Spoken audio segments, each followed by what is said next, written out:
How's it going, everybody? I am DeanoGTO, and today we'll be talking about the mid-season madness.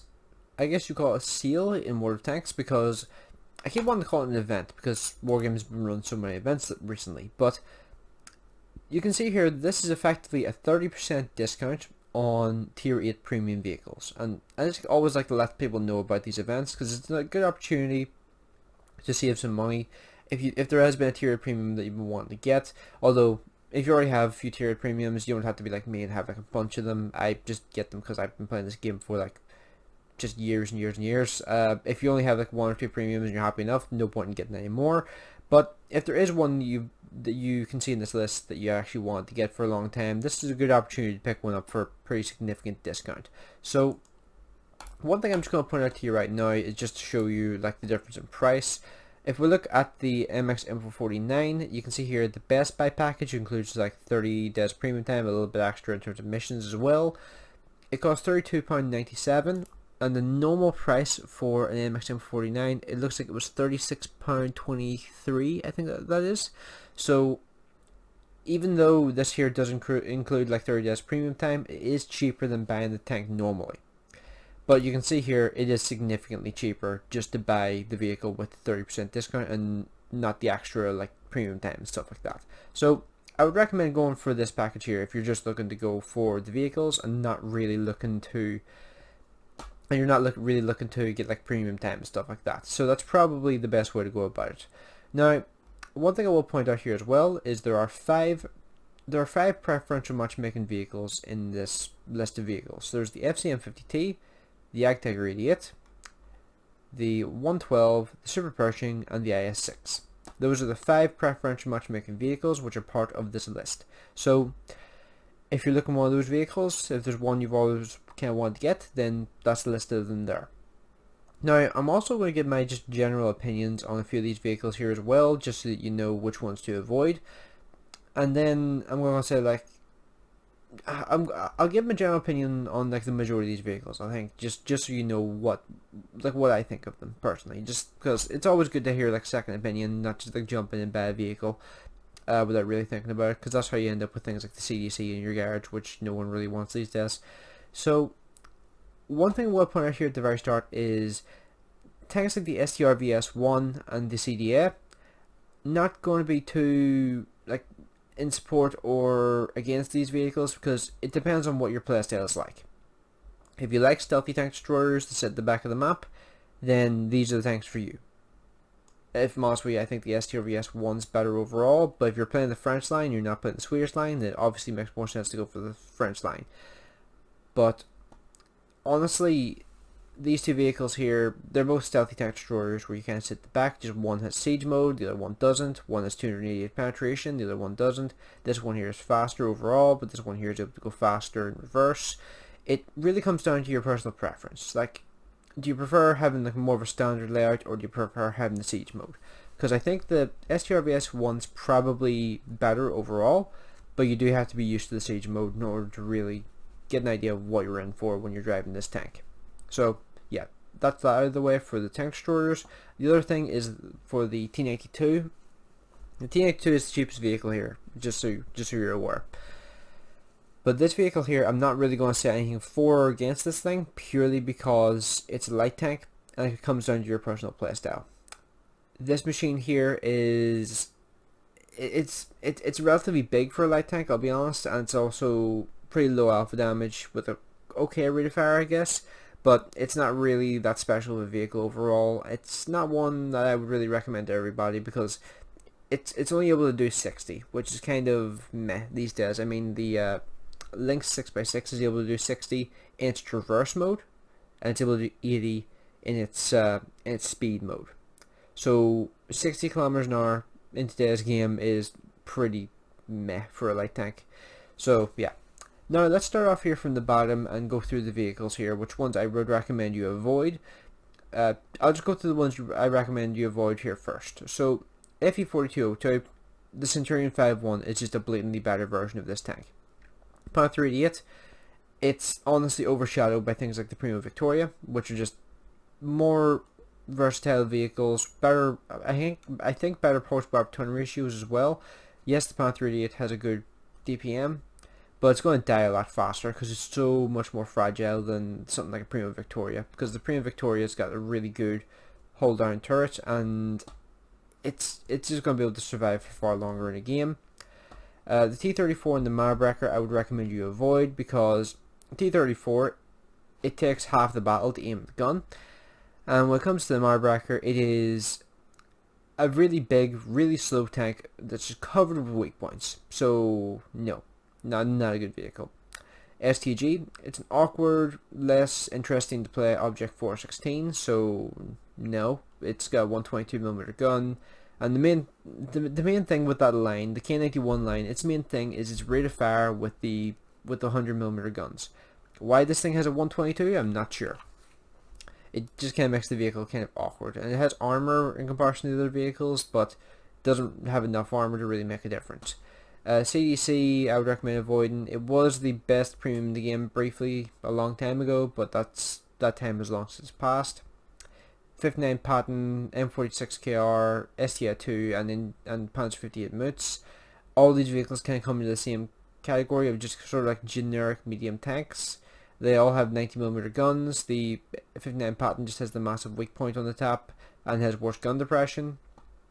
But all of them are just like generic, just like okay hold down medium tanks, but they're all very fragile, and they're all not exactly great to play these days, because, well, the M46KR, I used to love this thing, but I have to acknowledge that as time has gone by, it has really suffered from just the power creep in the game. I mean, why would you ever have an M46KR whenever something like an M4 Rev is available? I mean, the M4 Rev literally has the same gun depression as something like this, but does 390 alpha damage and has more penetration.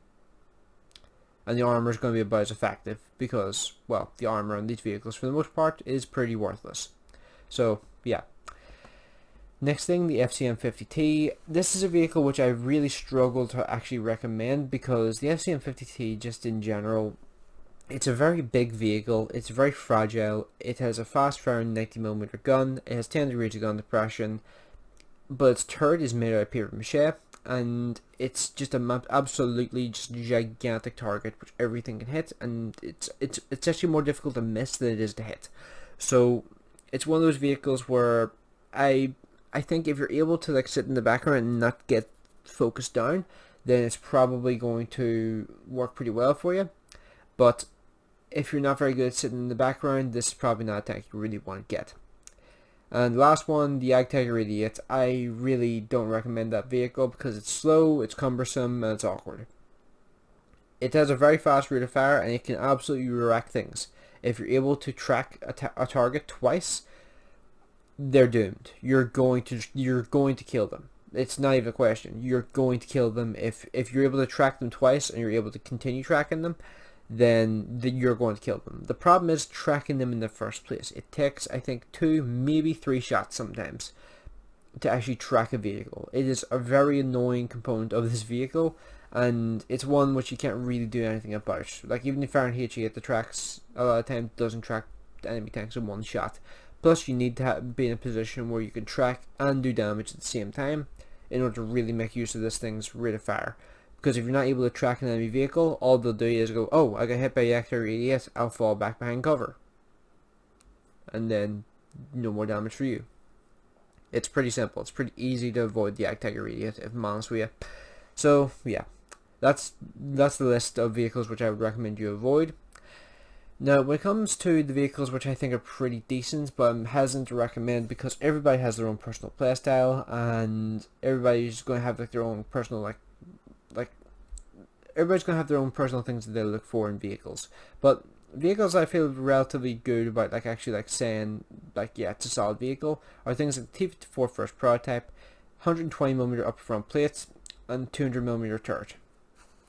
It's a Russian medium tank. It can do like 42 or 44 kilometers an hour. It has like 750 horsepower engine, I think it is. Or it's either 720 or 750 or something like that.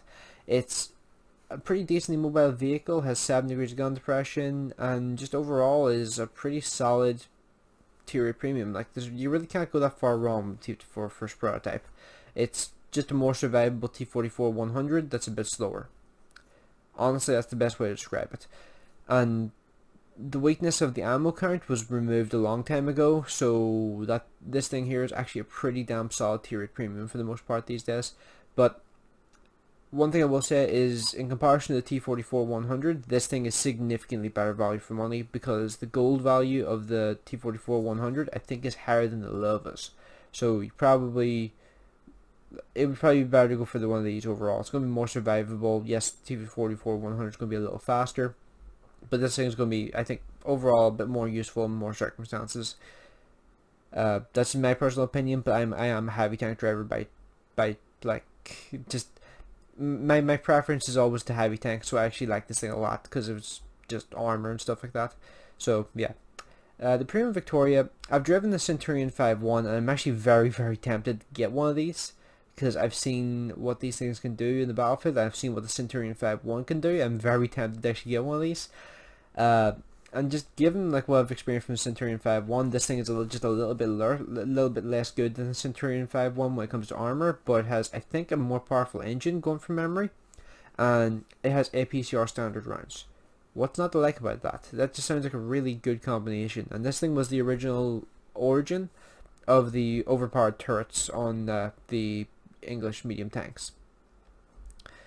So yeah, so the Premium Victoria seems like a very solid vehicle. It just depends on whether or not you have any intention of going down the Swedish medium tank branch, because there's no real point in getting that tank and getting that crew if you're not going to go down that branch. At least that's my opinion.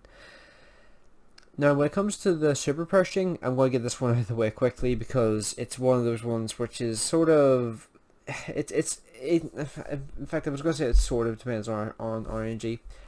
The super Pershing pretty much entirely depends on RNG. If RNG is kind to you, then this thing will absolutely just rock the enemy team and destroy all in its path. If RNG is not kind to you and it's kind to the enemy team, then you're going to get killed very, very quickly, very, very easily. Because everybody knows the weaknesses on the super Pershing, but a lot of the time the shots get magnetized towards the spaced armor, which means they do nothing. But if RNG decides, nah, then you're just going to lose all your health very quickly and end up dead. So it's one of those vehicles which is just, it's going to work sometimes, but it's not going to work at all other times. Then there's the IS-6 and the 112. 112 and the IS-6 are very similar vehicles. Both have very strong armor. Both have 122mm guns with 186 penetration. And actually mentioning that, the Super Pershing has 202 penetration, so very high pen for a 90mm gun. But the 112 and the IS-6, both reasonably mobile. The 112 is faster. IS-6 has sloped side armor. The 112 doesn't. They're pretty much like, some of them one has advantages in one area and the other one has advantages in another area. Like, I would say the 112's turret frontally is stronger, but the IS-6 doesn't have big weak points on top of the turret as the 112 does. It's basically like weaknesses on one vehicle is like a strength of the other vehicle. So they're pretty much like give and take, if that makes sense. But obviously, if you're going down the Russian line, you would go for the IS-6. If you're going down the Chinese line, you would go for the 112.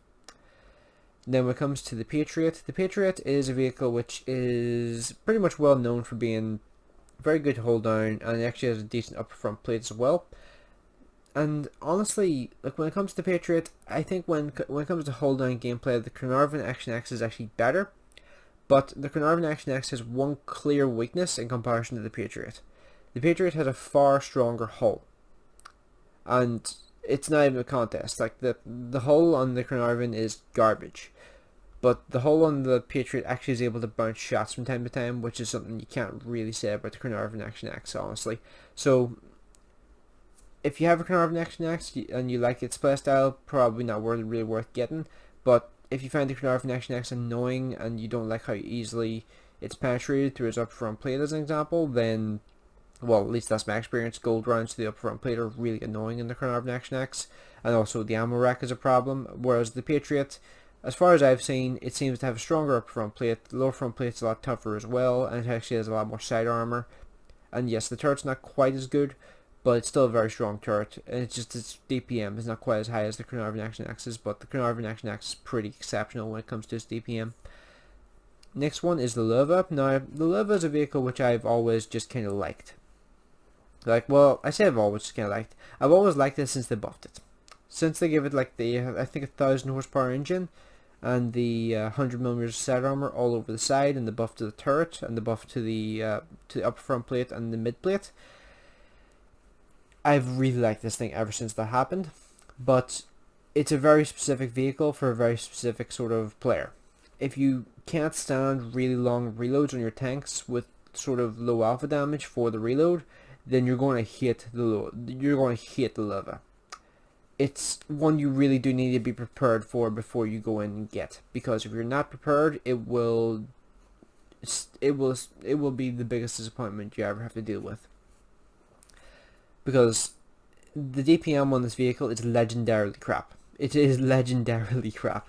But the armor, the side armor is really good. The upper front plate's really good. The mid plate's actually pretty good as well. This is the lower front plate that's really a weakness. The turret doesn't really have any weaknesses. The cupola, I guess, is kind of a weakness, but if you're using any gun depression at all, then it's pretty much impossible to hit. So the armor is very, very strong. The mobility is okay, but the gun, its accuracy and its penetration is pretty good, but the aiming time and the DPM are both really, really like low on this vehicle in comparison to other vehicles that it fights against. As an example, the M449, which has a 300 alpha damage gun, only 20 less than the lava. It has 2 less penetration than the lava. Its aiming time, I think, is a little bit worse, but it has, I think, a 1.3 second better aiming, or not aiming time, sorry. It has a 1.3 second better reload time than the lava from memory. So, yeah, the M449 does have a significant advantage in that regard. It's a lot more active in the game because of its rate of fire in comparison to the lava. So, honestly, the M449 probably gonna suit more people. I'll be honest with you. Both of them have 10 degrees of gun depression. It's just that the M449 has a lot more prominent of a weak point on top of the turret, the like bin that's on the top of the turret, and the side armor is a lot weaker than the lavas. So side scrapers would probably go for the lava. People who like the tank using their frontal armor would go for the M449. And people who are just looking to be more active in the game would probably go for the M449 as well, because overall I think that tank's probably the more well-rounded vehicle. Just the M449 can't compare when it comes to side scraping, as an example. Also, high penetration guns like the T-34 that I mentioned earlier, and also high penetration tank destroyer guns can actually go straight through the sort of cheek plates on this machine, so you do need to be kind of cautious of that as well. And the last vehicle is the WZ-120 1GFT. That's a mouthful and a half. But this vehicle here is an awkward situation, because I've seen people do really well in this thing. I've seen people using this thing in front lines to great effect, but I very like much struggle to find a reason to actually get this thing, because no one plays the Chinese tank destroyers. I'm not exaggerating when I say that either. The Chinese tank destroyers are pretty much non-existent. So, yeah, you're not really going to have a crew really for the WZ-120 1GFT. I'm just going to call it the 1GFT. The 1GFT, you're not going to have a crew for it, and you're probably not going to go down the Chinese tank destroyer line. So, one of its main features, the crew training, is not really going to be used. So even though it's a solid vehicle, the 248 penetration, the 440 alpha damage, and the okay mobility, and the pretty good upper front plate, and just the only real weakness frontally is the lower front plate, which you can hide sometimes, and the 6 degrees of gun depression that it has, which is pretty solid as well. It's a decent combination of stats. It's just that the tank's line is bad. The line that it's associated with is just bad. If this thing was in the Russian tree, it would just be an immediate like recommendation, but because it's in the Chinese tree, it's just really not that good of a line to really like go along with this thing. So I really struggle to really give this thing any sort of recommendation, like, because if you've gone down the Chinese tank destroyer line, you probably already have one. But if you no intention of ever going down that line, which most people have no intention of, like I'm really struggling to build up the willpower to even bother going down that line. So yeah, it really comes down to whether or not you have ever any intention of going down that line, which most people don't. So yeah, it really comes down to that, I would say. So yeah, let me know what you guys think of what I said about the different vehicles in this video, and actually, like, this is actually a good point, which I just thought of there. if you have anything different to say about any of these vehicles, like that you've played, which you disagree with me on, leave it in the comments section, because I think that would actually be pretty helpful for people who are actually looking into certain vehicles, just trying to see what people think of them. Like as an example, if you've played, as an example, the Panzer 58 Moots, I've never actually played this vehicle, just going from what I've actually seen of it. It doesn't seem like that powerful of a vehicle, and it's very easy to penetrate as well. And I think there's one more vehicle here which I haven't actually played, but I can't remember which one it was. I played the well, I've never played the 59 Patton as well, but everybody knows that text crap. So yeah, and also the Prima Victoria, but the Centurion 5.1's a good analog for it. So yeah, like leave comments in the comment section below, like letting people know what you think of the different vehicles. Like if there's specific vehicles you played, leave it in the comment section, because then people will be able to make a better assessment on which vehicle they would want to get. Because you can see here, this event's going to run for 10 days, so people will probably see this video. People will probably want to see like which vehicles are recommended by other players and which ones are recommended you avoid by other players, because there's going to be a lot of different opinions. And if you're able to see someone who is a bit more experienced and is a bit more of a medium tank player, if you say like you're more of a medium tank player and you like, as an example, like the 112, then people will know that, well, as a medium tank player, then it might be suitable to my playstyle. Or if you're a heavy tank player and you like T-54 first prototype, then that says, oh, that thing's more of like a heavy tank playstyle. I like that. So you can kind of get where I'm going for there. Hopefully that didn't confuse people. I'll leave a comment. I'll leave a comment in the comment section if anybody's confused by that. So yeah, hopefully that didn't confuse people. So let me know what you guys think in the comment section below. I'll be very curious to see what people think of my assessments of the majority of these vehicles here. So yeah, let me know what you guys think in the comment section below, and hope you enjoyed the video. I'll see you in the next one.